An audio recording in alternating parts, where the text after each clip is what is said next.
प्यारे बच्चों, आज हम कक्षा 9 की विज्ञान विषय की वर्कशीट नंबर 47 के बारे में अध्ययन करेंगे। इस वर्कशीट में एपिडर्मिस ऊतकों के बारे में बताया गया है और इसमें बताया गया है एपिडर्मिस के बारे में। तो जिज्ञासा दीदी, एक पौधा अपनी रक्षा किस तरह कर पाता है? पौधा अपनी रक्षा किस तरह से कर पाता है? इस कार्य को करने के लिए पौधों में संरक्षी ऊतक होते हैं जो पौधों को पूरी तरह से या पूरी सतह को ढके रहते हैं। इनका मुख्य कार्य पौधे की रक्षा करना है। संरक्षी ऊतक जो होते हैं यह भी सरल ऊतक ही है, परंतु इनका कार्य संभरण ऊतकों से भिन्न होता है। यह 3 प्रकार के होते हैं: एपिडर्मिस, स्टोमेटा और कॉर्क। ये भी एक तरह से जो है क्या होते हैं ये सरल ऊतक होते हैं, लेकिन इनका कार्य संभरण ऊतकों से भिन्न होता है। ये 3 प्रकार के होते हैं: एपिडर्मिस, स्टोमेटा और कॉर्क। सबसे पहले बात करेंगे एपिडर्मिस की। तो पौधे के सभी भाग जैसे फूल, पत्ती, तना और जड़ की बाहरी सतह कोशिकाओं की एक पतली परत से ढकी होती है। कोशिकाओं की एक परत से ढकी होती है। इस परत को एपिडर्मिस कहते हैं। एपिडर्मिस की कोशिकाएं चपटी होती हैं। एपिडर्मिस की कोशिकाएं चपटी होती हैं। ठीक है। तो पौधे की सबसे बाहरी परत जो पौधे को सुरक्षा प्रदान करती है, जैसे छाल है, आपने देखा होगा छाल है, वो क्या कहलाती है? एपिडर्मिस कहलाती है। इसकी कोशिकाएं चपटी होती हैं। यह पौधों के बाहरी भागों पर जल प्रतिरोधक परत बनाती है जो क्यूटिकल कहलाती है। क्या कहलाती है? क्यूटिकल। मरुस्थलीय पौधों में यह एक मोम जैसा जलरोधी पदार्थ बनाती है जिसे क्यूटिन कहते हैं। मरुस्थलीय पौधों में जल का ह्रास ज़्यादा ना हो या जल ज़्यादा वेस्ट ना हो, उसके लिए ये जो है पौधे की ऊपरी परत पर एक मोमीय पदार्थ का जमाव करती है, जिस मोमीय पदार्थ को क्यूटिन कहते हैं, जो पौधों को जलहानि और परजीवी कवक से रक्षा करती है। पौधों की जलहानि और परजीवी कवकों से रक्षा करती है। तो एपिडर्मिस की क्यूटिकल वाष्पोत्सर्जन को नियंत्रित करती है। एपिडर्मिस की क्यूटिकल जो है वाष्पोत्सर्जन को नियंत्रित करती है। क्यूटिकल क्या होता है?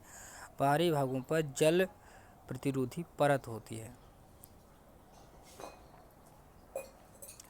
इसके बाद है जड़ों की एपिडर्मिस कोशिकाएं पानी को सोखती हैं।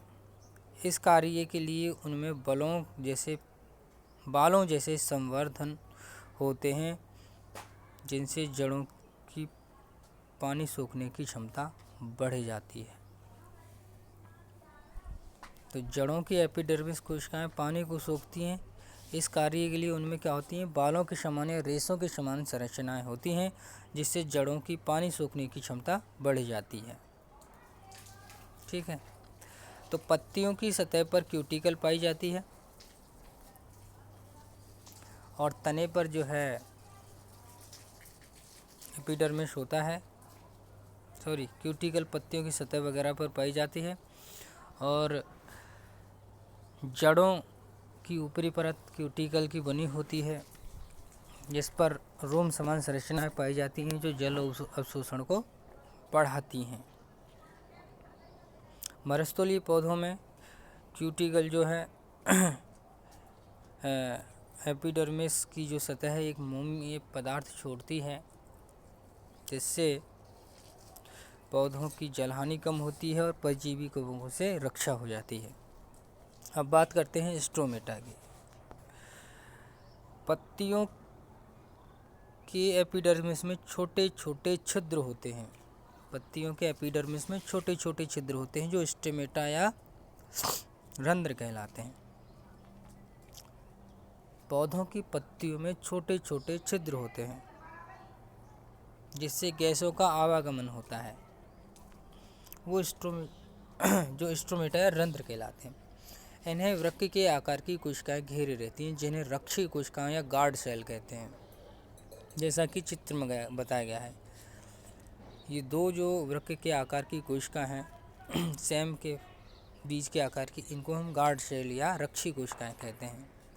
इनका कार्य है रंध्र को बंद करना और खोलना। तो रक्षी कोशिकाओं का क्या कार्य है? स्ट्रोमेटा को बंद करना और खोलना है। स्ट्रोमेटा का कार्य वायुमंडल से पौधों में गैसों का आदान प्रदान और वाष्प उत्सर्जन करना है। इसका कार्य है वायुमंडल से पौधों का गैसों का आदान प्रदान करने में और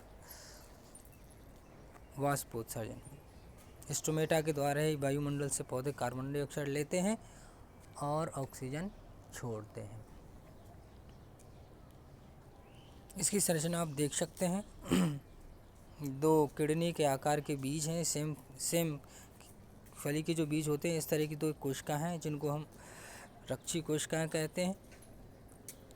यही जो है स्ट्रोमेटा को खोलने और बंद करने का काम करती हैं।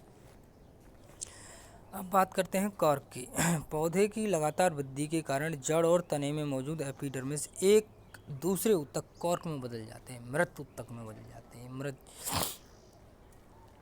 पौधे लगातार वृद्धि करते हैं। वृद्धि के कारण जड़ और तने में मौजूद एपिडर्मिस एक दूसरे ऊतक में बदल जाती है जिसे कॉर्क कहते हैं।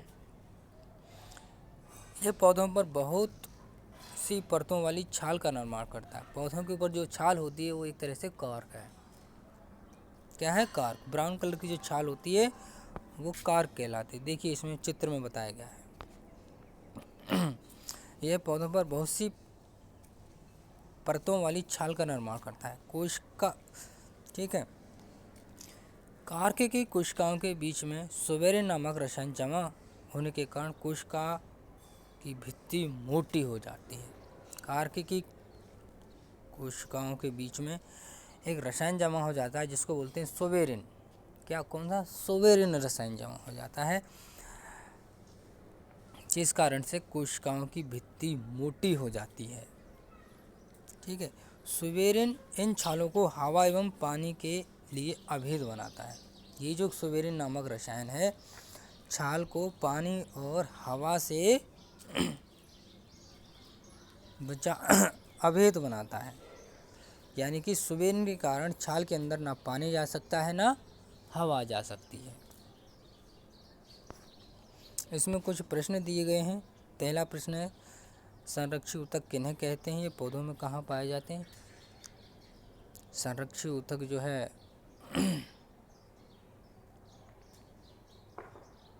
किन्हें कहते हैं? संरक्षी ऊतक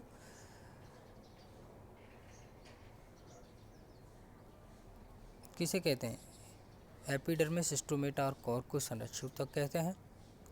ठीक है, क्योंकि ये पौधों का बचाने या सुरक्षा करने का काम करते हैं, इसलिए इन्हें संरक्षी ऊतक कहते हैं। और ये कहाँ पाए जाते हैं? ज़्यादातर पौधों के बाहरी भागों पर पाए जाते हैं, जैसे पत्तियों की सतह, जड़ों की ऊपरी परत, तने की ऊपरी परत और स्टोमेटा। ये क्या है? ये सब संरक्षी ऊतक हैं। एपिडर्मिस के कार्य लिखिए। एपिडर्मिस का क्या कार्य है? एपिडर्मिस का कार्य है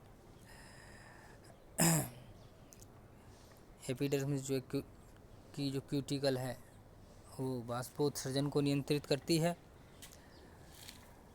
एपिडर्मिस की जो कोशिकाएं जड़ों में होती हैं वो पानी को सोखती हैं और जड़ों की पानी की सोखने की क्षमता को बढ़ाती हैं। एपिडर्मिस की कोशिकाएं जो है एक जल प्रतिरोधी परत बनाती है जो क्यूटिकल कहलाती है। मरुस्थलीय पौधों में एक अन्य पदार्थ का सीक्रेशन करती है, जैसे हम क्यूटिन बोलते हैं, जो मरुस्थलीय पौधों में पानी की क्षति को कम करता है और अन्य परजीवी कवकों से पौधों की रक्षा करता है। सवाल नंबर 3 है, स्टोमेटा पौधों में कहाँ स्थित होते हैं, इनके कोई 2 कार्य लिखिए। स्टोमेटा पौधों की पत्तियों पर जो है पाए जाते हैं, पत्ती की जो सतह है उस पर स्टोमेटा पाए जाते हैं। इनका कार्य है पौधों में गैसों का आदान प्रदान करना, और दूसरा कार्य है